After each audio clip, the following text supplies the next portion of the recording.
ปัญหาอุปสรรคแล้วเราก็มาช่วยกันแก้ดีไหมครับวันนี้ได้สร้างเครือข่ายรู้สึกว่านาเครียดอย่าเพิ่งเครียดอย่าเพิ่งเครียดนาพวกเราล้มมันเครียดนะอย่าเพิ่งเครียด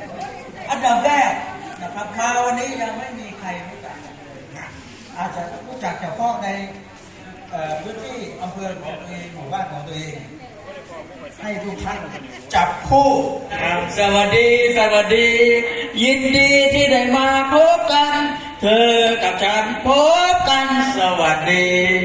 ถามเสถทำแม่อาจารย์เอาทางไหนก่อนพอไปสุวรรณเอาได้ครับ3 คนอ๋อครบแล้วใช่ไหมยกมือที่อีกไหมยกมือไม่อยากตอบแสดงว่ารู้จักกันมาแล้วไหมวะเดี๋ยวก็จะรู้ว่าจะรู้จักกันหมดไหมต่อไปให้2 กลุ่มมูเข้าหากันเป็น16 คนเนี่ยง่ายๆบอกแล้วผมพยายามแล้วผมพยายามเอากุ้งใหญ่ในคนสมองแล้วนางลงเอานางลงหน่อยจะได้เห็นคนตอนนี้เด็กพบ